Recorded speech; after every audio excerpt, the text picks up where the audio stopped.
Hey, welcome back to Beyond the Prescription podcast. Today we are interviewing Amelia Pauley. She is a mental health nurse practitioner with Middle Way Psychiatry in Lawrenceville, Illinois. So welcome. Thank you. I'm excited to be here. Thanks for having me. Yeah, I'm excited you're here too.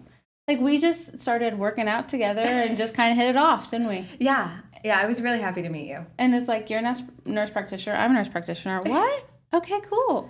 Yeah, I'd heard of your services, and it was really great to meet you and put a face to your business. Oh, well, thank you. Yeah. So now I'm here. Yeah, we're going to learn a lot about you today. Yeah, I'm excited to talk about it. Good. So first of all, why don't you just tell us what is a mental health nurse practitioner? I think it's a great place to start and a great question because a lot of people, I don't think, really understand the differences between nurse practitioners' career paths. But a psychiatric mental health nurse practitioner, or a PMHNP, is a clinician that's trained specifically in psychiatric care. So we're nurses, like all nurse practitioners. We have our bachelor's degree, we go back, we get our master's degree, but our master's focus is in psychiatry. Okay. So we undergo, psychopharmacology training, we undergo therapy training, very specific to mental health care. And all of our clinical hours, almost all, are in mental health treatment. Okay. So how long have you been a mental health nurse practitioner? I was thinking about that this morning, and longer than it feels like, but I graduated in 2018. Okay. So, 7 years, Okay. Full year. Yeah, it's wild to me that I've been doing it that long, but I still love it. Okay, that's awesome. And you have your own practice? I do. And it's you have an office, but you also have the convenience of doing telehealth. So tell us about that, because telehealth is a great option. It really is. It was one of the, I think, positives, if we can call anything a positive out of the COVID era. But the expansion of rules really opened up this possibility for telehealth to be more accessible and to be covered by insurance for people. Yeah. So in our state of Illinois, we have the benefit of having our telehealth medicine covered by insurance, and that really opened up the opportunity for practitioners like me to offer the service and for people to get more access to care. So I started virtually. I do see people locally in an office in Lawrenceville as well, because I like to have the option for both, because some people need in-person care. A lot of people love the convenience of virtual care because, they're at work and they can hop on their lunch break or, just from the convenience of their own home. And that's really ideal for a lot of people. Yeah, that's great. I did not know that you offered that, so that's really great to hear. Yeah. So what led you to kind of this career path to help people with their mental health? Yeah, I was thinking when you sent me the questions, this one is funny for me because it's like I stumbled into psychiatry. Yeah. I think using religious language, I could say God led me there. But I really didn't intend to end up in psychiatry. I didn't even intend to be a nurse. In high school, I, would have swore I wouldn't be a nurse, but I think that goes to show how unaware I was of myself as a young woman. But when I got into nursing, I loved caring for people, which drew me in further to nursing after becoming a CNA, at the ripe age of 17. Yeah. And then I needed a transition to a as-needed job at the hospital. I worked as a medical nurse. Okay. And at that time, the only opening was on the psych floor. Oh. And so I'm like, I'll try it out. Yeah. That's what I need right now for my life. And I got the job. And once I was there, I knew. Really? I knew I would never leave psychiatry once I started on the inpatient unit. So you did an inpatient unit locally? Yeah, I did at Good Samaritan Hospital. Nice. I was at the hospital for about 10 years total. 7 to 8 years of that was on the inpatient psychiatric ward at the hospital. And I worked there, for many years. And loved it. Oh my gosh. I loved it. I grew up there, as a human, as a nurse. Some of my closest relationships still are with patients I met there and staff I met there. I had really great peers when I worked there. And that place is still, holds special in my heart, which is Yeah. maybe funny to say about a psych ward, but it was a really impactful time of my life. Yeah, that's awesome. Yeah. So I like that, how you explain it about kind of just like stumbled upon being a psychiatric nurse practitioner. So, I mean, but that is often how, like, you said God kind of leads and like lines that path. So that's awesome. How do you approach treating anxiety and depression? Like how do you approach, and most nurse practitioners approach these diagnoses versus like the classic psychiatrist? Yeah, the more I look at the way I practice now, it is almost more conventionally like maybe old school psychiatry, in that, psychotropics are new. They haven't been around that long. And psychiatry predates psychotropics, so psychiatry used to be very, integrated in getting to know your client. Doing therapy with your client. Psychiatrists initially were, psychotherapists. Okay. If we think, back on it, pre-medicine being the dominant form of treatment, that was common practice. Okay. And so I almost think of it as a return to the roots of psychiatry. Okay. In that, but now with this combination. So, we're trained very specifically to diagnose and treat. Right. And in many forms of healthcare, I think that that's really helpful, right? High blood pressure, we need to get it down. Yeah. In mental health, I mean, as in physical health, I think it's often more complex than that. Yeah. And that's where I have taken my business, I think, in a slightly different direction without abandoning the normal path of diagnosing and treating, if that makes sense. Yeah, for sure.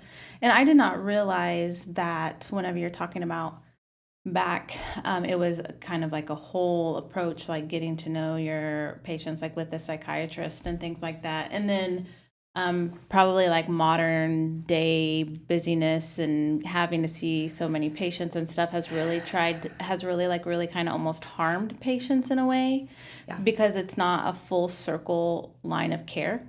For some people in mental health, it's just come see me, let's change your meds, and follow up in 6 weeks or something like that. Yeah. So give me like an example of like whenever you're saying like what you do, kind of like what it used to be like. So tell me like what if someone was going to like schedule their first appointment with you. Yeah. What is that going to look like? Is it going to be they're in and out in 15 minutes and you write them a script for a med? No, that's, my very first job in psychiatry as a psych nurse practitioner was that way, and I couldn't do it. I mean, it's not ever what I intended to do, and it's not what I believe in. Good. And, integrity is a core value of mine. So, I had to find a way to do it differently. And thankfully, I have the ability in this state, as a full practice nurse practitioner to work independently and kind of carve my own path. So when I get a patient, my intention is, a lot more than just diagnosing and treating, like treating traditionally. Yeah. Diagnosis has become really central in psychiatry, and I'm not throw out the DSM, the Diagnostic Manual. I'm not a throw out the book kind of girl, because man, it's so real. Like, there are symptom clusters, and it's really helpful to be able to identify, and it's helpful for people to have a label for what it is that they're dealing with. A diagnosis is helpful, but I don't think that straight line of, here's your symptoms you're reporting quickly, here's your diagnosis, here's your pill, see you later. Yeah. I don't think that is a very healing modality. Correct. It can be helpful. And I don't want to, sell short the reality that for some people that might be life-saving, and it might be helpful even in that small window. But I believe in offering a service that's more whole, I guess would be a good word for it. And so for me, it's, when you meet me in my private practice, we're going to meet for at least an hour initially. how can I even begin to scratch the surface if I don't get to know you? Right. And in that first hour, I might not diagnose you. Yeah. I might tell you at the end, hey, I'm not sure yet. Like, Yeah. here's what I'm kind of thinking. Here's some working diagnoses, but we need to meet more. I need to get to know you better. I have questions about this or that. I need you to reflect on this or that. I need you to find out about this or that. Yeah. And then as I get to know somebody, and we might meet the next week. Yeah. We might meet a couple weeks, depending on the person. And sometimes I do know pretty quickly, like, oh, okay, you're struggling with this. Here's some medicine that might help with that. And then I'll still see you back soon so we can work on it in other ways. Because I don't think of medicine as a cure in psychiatry. I think of medicine as an aid or a tool to help. It's definitely a resource. It definitely helps. It is. Yeah. And especially because sometimes whenever people come to the point of deciding that they need to actually seek, help with their mental health, sometimes you almost have to probably use medicine to kind of really get them through this maybe terrible season in their life as they learn the tools, correct? Absolutely. I mean, I think anxiety is a great one for that. And anxiety is something I'm very passionate about. It's something I've experienced very deeply in myself and something that a lot of people, I think, really struggle with. And anxiety is a great reference point for that. If you come and or depression even, but if you're in this real pit, right? Like you're struggling, you're in fight or flight, you're stuck, or you're so depressed you can't function, like medicine's going to help for a lot of people to kind of get you back to a place where we can do the work. But that's why my practice, Middle Way, believes in incorporating medication when needed to help people so they can then do the deeper work. Because it's really hard to access deeper parts of yourself and do more challenging work whenever you're just struggling to survive. Yeah, I just remember whenever I was doing primary care, it was hard for me because for one, I didn't have time, and for two, I'm not a mental health nurse practitioner, but I fully believe in like SSRIs and SNRIs and all those, but I didn't have the time to work with the patients or like the specialty to work with the patients, because what I did notice is like you can start on SRI and it can be extremely impactful for your life, but after a couple of years, it's if you haven't changed anything. Absolutely. If you haven't changed your thought processes, your lifestyle, anything like that, if you haven't changed those things, like we're just gonna have to keep either adding more or readjusting.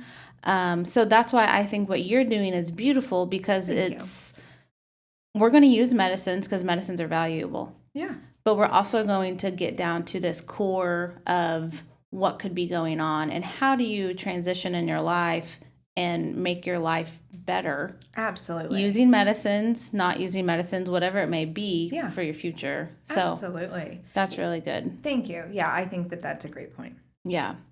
So do you work with people with like lifestyle? Oh yeah.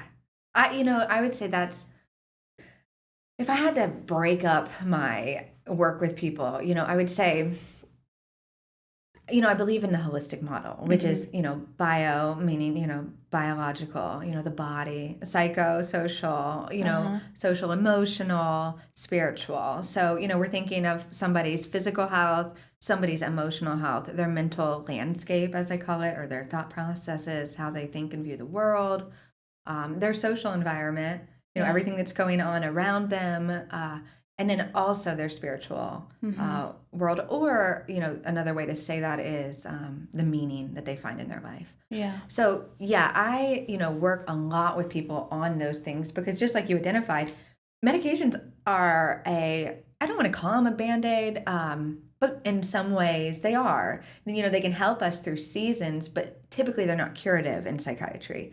So if we work on lifestyle underneath all of that, then we can really create real change. Yeah. And ideally, people won't be on them. I mean, SSRIs, honestly, were never intended to be lifelong drugs. Yeah. No, that's different.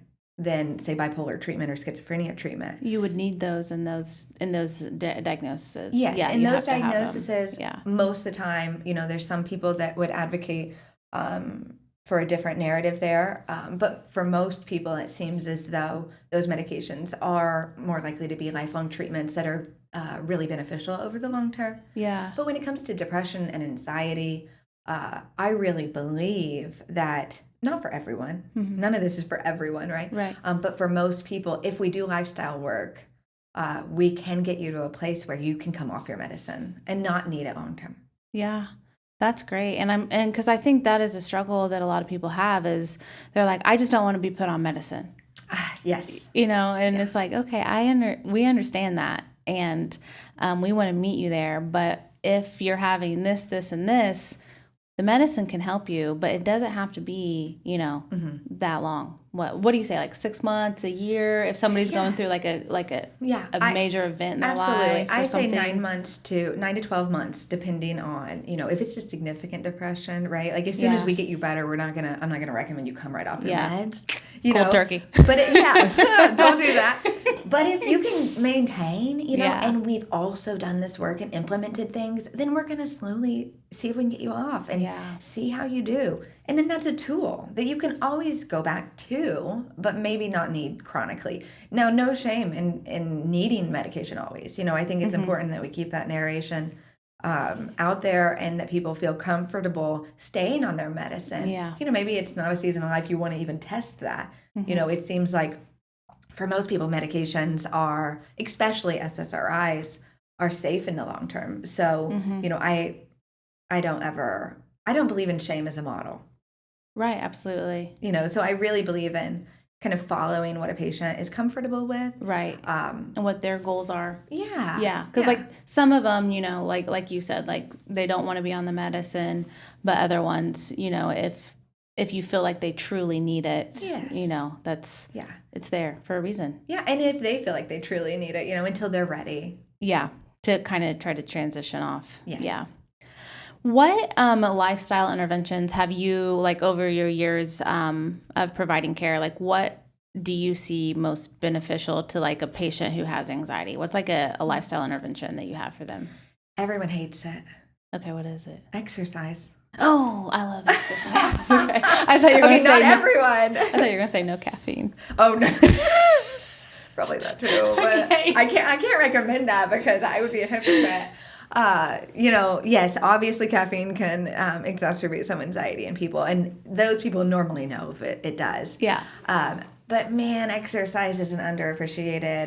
Tell us how that works in your brain when you exercise. Oh, exercise is so great. So I think of exercise almost as sleep, right? So sleep is a time in which our brain just clears it out. Like if we think of our brain as, think of it as a sink, right? All day you're doing dishes, they're kind of piling up in the sink, and then you throw them in the dishwasher at night, and they get cleaned, and then hopefully a kid or a spouse will come along and put them up. But I think of sleep and our and exercise as a time. I don't think of it as it is scientifically a time in which our neurotransmitters are cleared, like our brain is reset. It's a time of real healing in the brain, right? To get sleep would probably be my second one next to exercise. Yeah. To get sleep and exercise, we're really resetting our neurochemicals. We're getting boosts of certain neurochemicals naturally that are really helpful.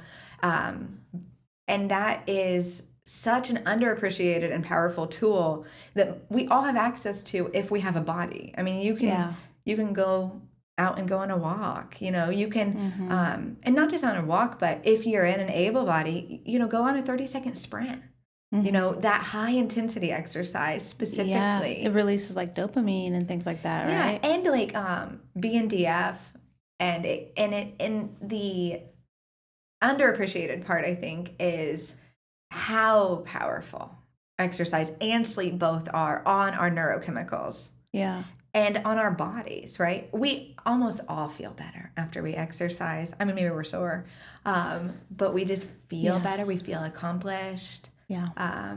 We feel capable. We feel able.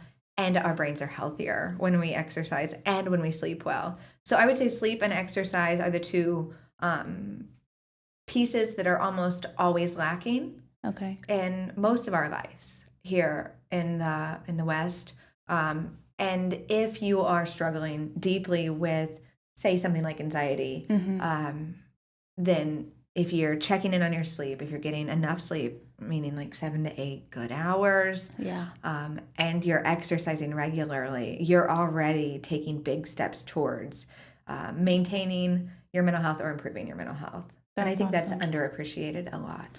I do remember reading some research study where they had like so many 100 patients, and half of them they put on a 6 weeks exercise program, and then the other half they put on a medication like an SSRI, and then the results were the same. Wow. Yes, absolutely. So like it's just like what you said, like here in the West, are we taking, we self-checking, have I done the exercise, have I put in the work, have I made sure I have 7 to 8 hours? So and that's where like we're finding BDNF, specifically brain-derived neurotrophic factor, certain medications that we're using now, such as ketamine, and some of the more glutamate drugs are helping in that way, but we can help in that way through exercise, but exercise is a higher effort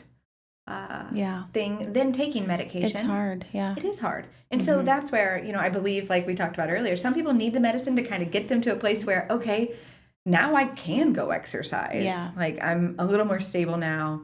I can do this now. But those pieces, I believe, are incredibly crucial. And we just can't address all of that in 15-minute visits. Right. Hence, my belief in longer, more frequent visits with clients. Yeah, absolutely.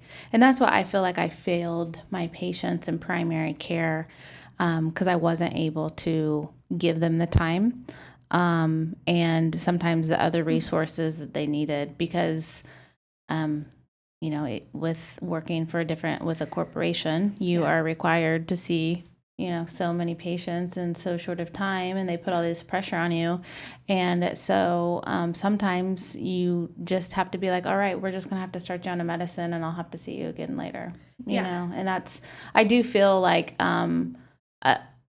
I failed my patients in that aspect because I wasn't able to give them the time just because of the corporation demands. Yeah. Which, and to that point, I think that work, though, that you were doing, that so many nurse practitioners and other providers are still doing, I think is valuable. And I don't ever want to undermine the value that I believe of that type of care because, like I said earlier, I think even for some people, 15 minutes with them or 30 minutes with them, getting something to help them might keep them alive, and so, unfortunately, they're also not getting the thing to improve over time to be able to come off that medication probably. But if it's helping them stay alive or stay in their job or show up as a better spouse, even in the short term, I think it's still valuable medicine. So I do think that while I more believe in the model that I'm presenting, it's almost like a supply and demand issue. There's so many people that need so much mental health care that I think it's really important that, back to like the shame thing, that we don't ever, shame the practitioners that are practicing in that way, as long as they're doing it, mindfully and intentionally and with care in their heart, because I do still think that what they're doing is valuable. Yeah, and I would agree with that. I just know looking back, you're just like, man, like. Yeah, which leads to the moral injury in the provider, right? And burnout in clinicians. Yeah. Because when someone comes in and they, dump all their feelings on you in a short time and you just write them an SSRI and send them out the door and you're not going to talk to them for 2 months, that's not all that they need. It eats you up alive. Yeah, it does. It really does. Yeah. So I feel like I'm getting a small counseling session for myself right now. Thank you. Well, I'm sure that you were a blessing to those patients, even though you have those feelings about it. So what are some of the challenges, I guess, in this area? Lawrence County, Richland County, Crawford County, Wabash County. What do you see? What do you see the challenges? Yeah, I was thinking about that. And I think kind of as we were just mentioning, the supply and demand issue, right? And I don't even think that's just locally. I mean, I think it's nationally that people really are struggling, with their mental health. And this is where I would say the spiritual component of my care is necessary. I think that a lot of people, even if they exercise, even if they sleep well, if they're still on this daily grind and not finding meaning or joy in their life, they're probably going to be depressed at some point, or they're going to feel burnout, or they're going to feel, anxious and overwhelmed by reality. So I really believe in the spiritual care model being integrated in as well due to that. But in this area, I would say what I see most is so many people needing help. And not enough people to do it, and not enough providers. Yeah, and then still a lot of providers that are kind of captured in this corporate model, right, of the shorter visits that aren't able to, be with people as long as they would like to be. I know a lot of great clinicians that are in those models doing great work, but just don't have enough time. But there's still so many people to be seen. Yeah. So there is a supply and demand problem with a lot of people needing help. And so in that, I encourage more helpers, anyone that's interested in psychiatry and mental health care and truly has a heart for it, I would strongly encourage to look into it. But then also, I would say the limited access to other specialists. So what I mean by that is, there are times when it'd be really great if I had a psychiatrist I could, go send a client to that I was struggling with locally, and we really are short in psychiatrists in our area, or neurologists or rheumatologists or endocrinologists, because, hormones and, all these other neurological diseases affect mental health. And those clients often end up in psychiatry locally just because no one else really knows how to treat them. Yeah. And often they need more specialized care.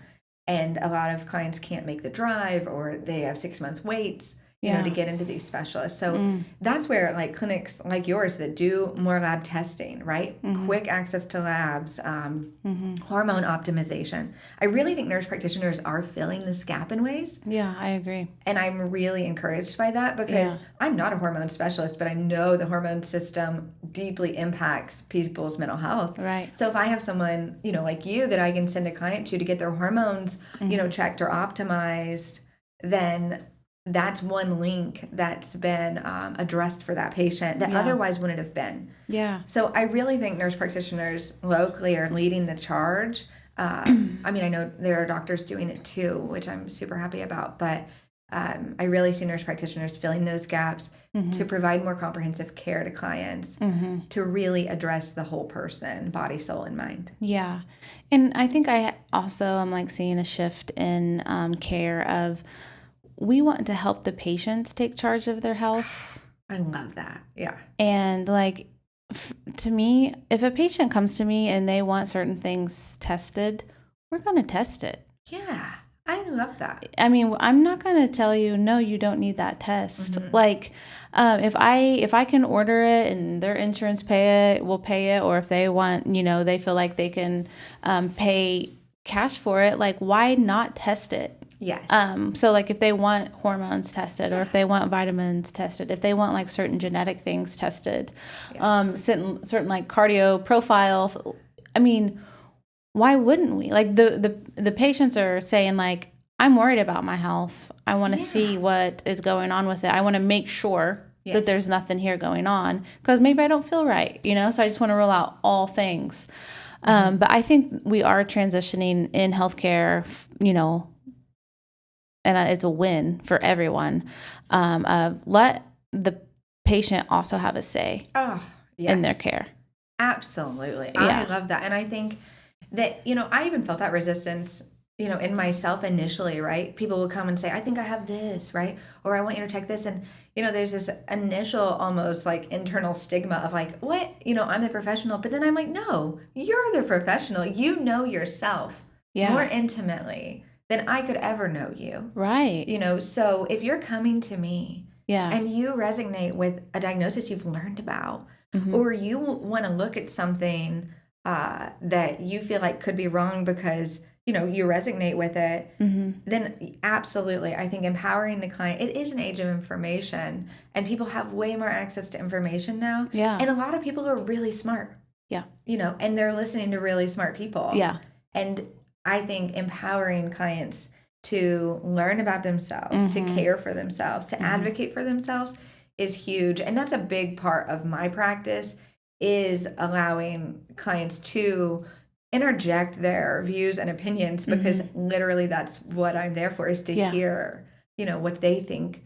And I really appreciate that you also practice from that model, because I think people, like I said, most people are really smart about themselves and their healthcare and what they need. Yeah. And I mean, some patients, they're just like, well, what do you think I need? And then I'll tell them. Of course. And then we can work that out. But then other people, like if they're like, I really think, what, maybe I want to be tested for Lyme, or maybe an autoimmune disease or something like that, just because of my random joint pain and whatnot. So, but yeah, I think transitioning to that mindset to just help the patient be in charge is important, and I feel like you're doing totally that as well. Thank you. And I do believe that that's why the body piece, we've separated out all these parts, right?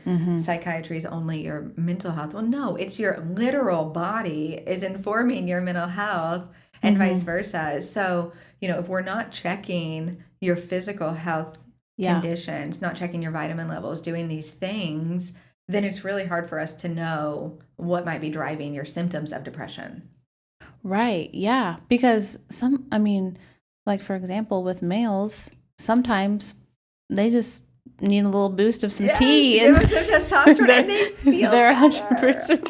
Yeah. They might not need an SSRI for life. Yeah. Right? They might just need some testosterone. And then same thing with females. Sometimes you'll see, crazy high, like DHEA and cortisol and stuff, and lifestyle changes and things like that. That all gets adjusted. Insulin resistance gets better. Yes. Their moods get better. They lose weight naturally. So it's just, and that's why I'm glad people like you do that work. I do some of it, but I call my business middle way. That's not even my bread and butter of my role. Mine is to know when we need to check things, when I need to send you to someone else to have things checked.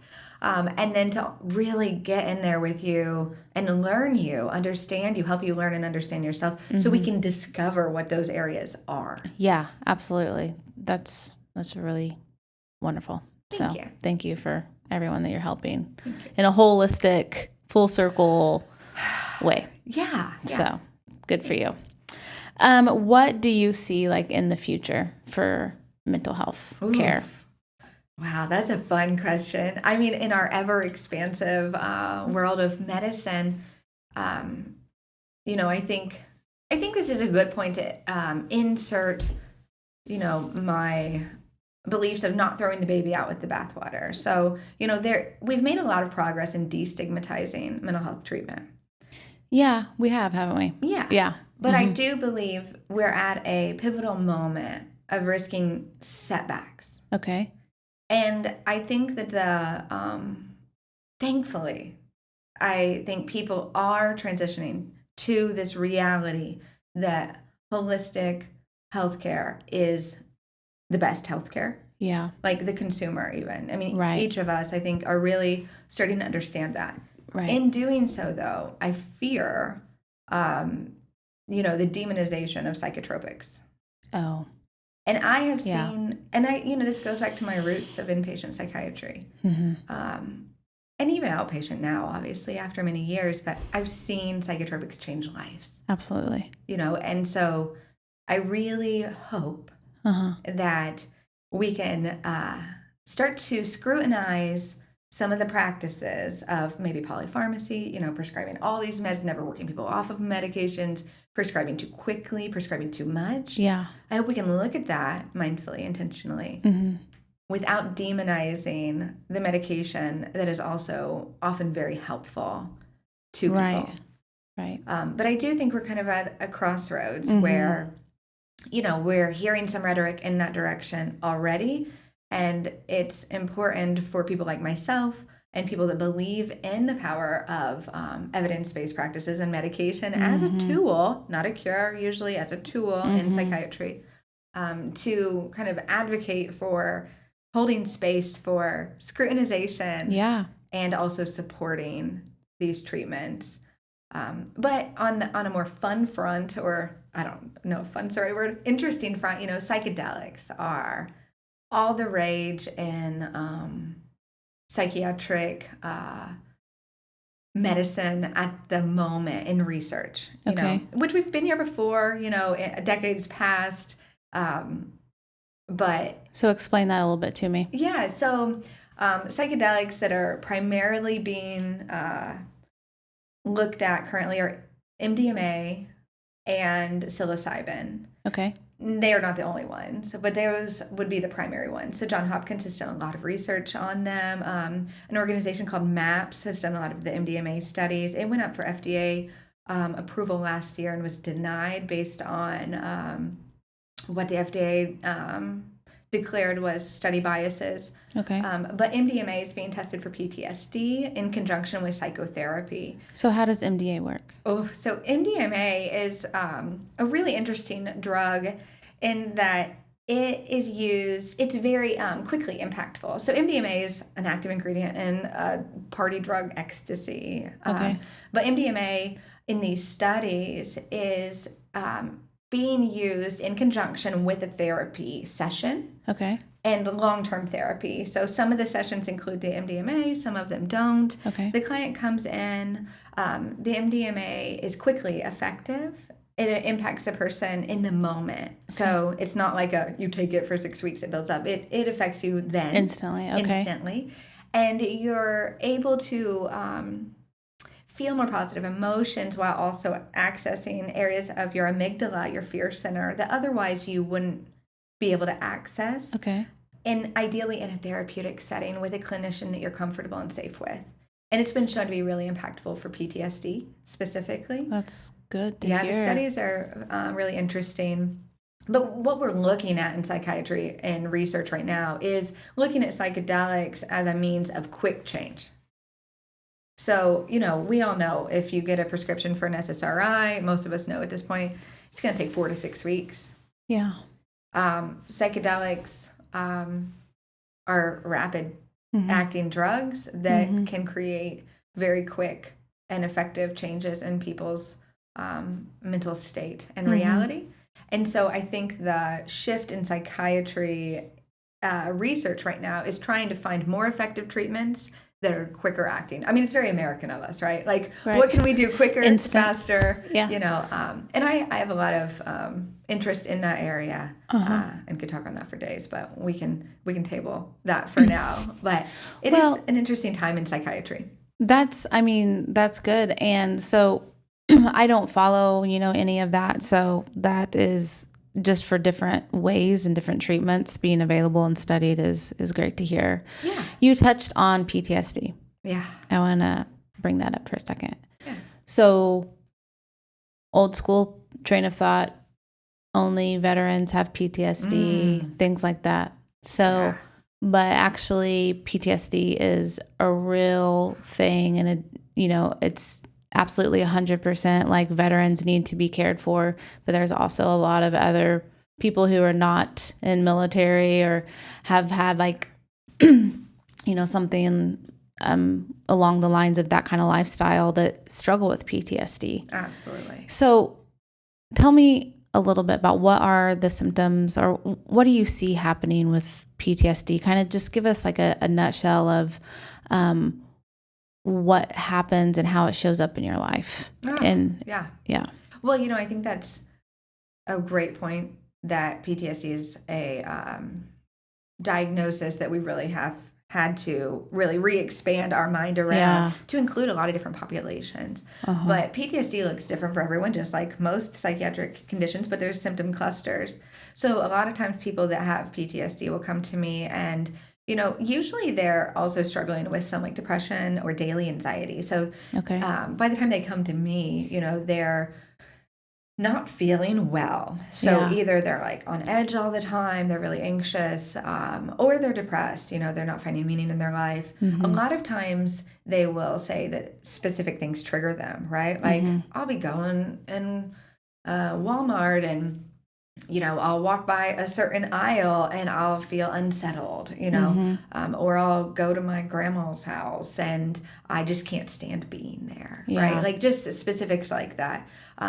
Obviously, for soldiers, we kind of have all been classically trained, fireworks, big booms, Yeah. things like that. Seeing like death over and over Yes. again. Yeah. Yeah, that these things would be triggering. But for people that don't have war trauma, right? That have life trauma, maybe childhood trauma, or they've, been part of really scary things in their life that have unsettled their nervous system in ways. We just see their nervous system act up in times that otherwise it would be best it didn't. Your child's play, right? Like intrusive moments that are impacting their life, and then also nightmares, sleep disturbances, relationship challenges, irritability, quick onset of anger. Those kinds of things can really show up in somebody that's struggling. And often I think of it as a reactive nervous system, a nervous system that's on guard, on edge, and quick to jump. Yeah. Talk just a minute about childhood trauma, because we've all had different levels of childhood, that it impact us. But when do you see childhood trauma come out?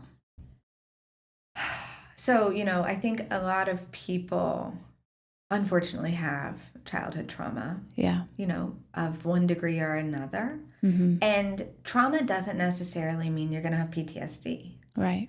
Some people, maybe they had trauma, but they had good support around it, or, they have had access to care as a young person, or they had a mentor in their life that helped them process it. Often when I see it come out is in a person that didn't have a good outlet as a child. They were maybe a really private person, or internalized a lot of their traumatic experience, and they haven't really ever had a place to unpack it and work through it, or they've not even known that it's happened until it comes up in these later flashback moments, these emotionally triggering moments, and then it's like, whoa, what's going on there? And then they start to look inside and discover that they've had these experiences that have deeply impacted them. So I think it is important that we recognize that trauma doesn't necessarily cause PTSD, but some people with trauma end up with PTSD. Do you see PTSD and drug abuse like together a lot? Yeah. I mean, I think that substance abuse is really common in one way or another. People use substances as a quick means of coping with reality. And people that have PTSD from traumatic situations, they're suffering, right? They're triggered, and there's nothing probably quicker acting to settle the nervous system than some of the drugs that are incredibly accessible, one of them being alcohol. So I do see a lot of alcohol abuse with PTSD. And other substance use, I mean, that being said, though, marijuana is legal in our state, and it's shown some efficacy in helping with PTSD. So I'm not even, I'm really middle way of things, hence the name of my practice. And so I don't demonize all substance use. I see substances also as, for people, they're therapeutics. But they can be misused, they can be abused, and they can be detrimental to people's lives. And so helping people understand when they're using an illicit or even illegal substance to treat their nervous system dysregulation or their psychiatric symptoms can be really empowering for the client to recognize, oh, wow, I need better coping skills. Yeah, and that's good. And I'm sure that's part of your treatment whenever you're digging into all this. And how are you coping? What do you do to cope? Oh, yes. So that's really good to hear. So if you could, change one thing for healthcare, for mental health, or healthcare altogether for this area, like what is something that you what was something you would do to help people? I think that's a great question. I think if I could do one thing to change mental health care just in general, it wouldn't even just be localized to this area, but it would be to, and this is a really complex issue, but fix the model that insurance has around mental health treatment. So, for example, say somebody's in therapy with me. Say Okay. they're on medication or they're not, right? They've decided they just want to do therapy, which is something I offer for people that don't want to take medication or that don't need it, that just need to do the therapeutic work, the lifestyle work. Yeah. Say they're in treatment for that and they're coming routinely and we're doing, psychotherapeutic interventions. We're looking at their lifestyle. We're processing. We're digging in. We're doing that kind of work. I have to continually, I have to diagnose them. To get insurance reimbursement, they have to have a condition. Well, maybe their loved one died, right? Yeah. Like maybe they're not mentally ill. Yeah. Maybe they just need mental support They're so they going don't through- end up depressed. Yeah, they're going through the stages of grief and they just need walked through that. Yes. Yeah. So this model where we have to diagnose for reimbursement, where Yeah. that's required from insurance companies. And then we also have to continue to support that they need it based on their symptom severity. So really my issues with this insurance model, if therapy is your treatment, not medication, if it's therapy that's helpful for you, Yeah. we should be able to show in documentation that you now are in remission from your depression and that you now don't have symptoms and this is how you're staying well and still get it reimbursed. Yeah. Does that make sense? Yeah, absolutely. So this is like you're front loading. You're keeping up with the therapy, the routine visits, just to touch base, make sure things are going okay. And so, that way it is yeah. your medicine, right? Like Yeah. this place in which you can come and unpack your experience. You can be supported, you can be heard, you can be understood, you can be held accountable.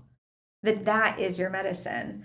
And you should be able to do that and be well and still have that reimbursed. Yeah. Because we'll continue to reimburse your medicine through insurance, for years. Let's reimburse your therapy too. Let's reimburse your therapy even if you're well. Yeah. When you get well. Let's see that as part of your wellness.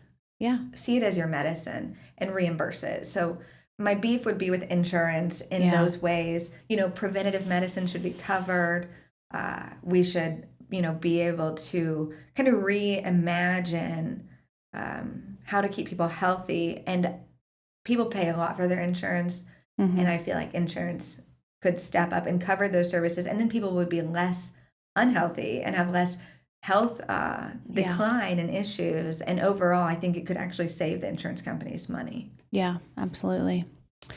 Well, I just want to say thank you. Just listening to you has just like made me feel emotional just because I just think you're a beautiful person and I appreciate everything you're doing for people because, in healthcare, you just see a lot of people struggle and it's hard.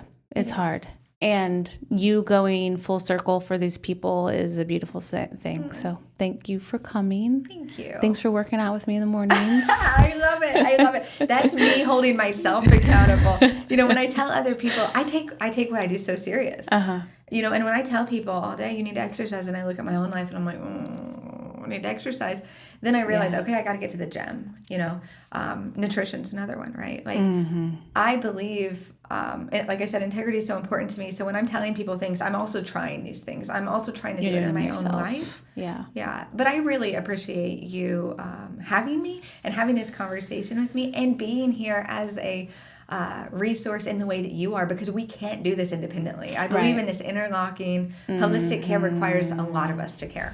It really does. It really does. So thank you for joining us today on Beyond the Prescription podcast. So we have spent this morning with Amelia Pauley and learning about middle way psychiatry and the different aspects of her care. So we just appreciate her and what she can do for a lot of people who suffer. And if you or a loved one, feel like that you need help, you need to talk to someone, anything like that, Amelia's available. There's also a lot of other mental health providers in the area that we can help set you up with. So we just want to help you thrive in everything with your health.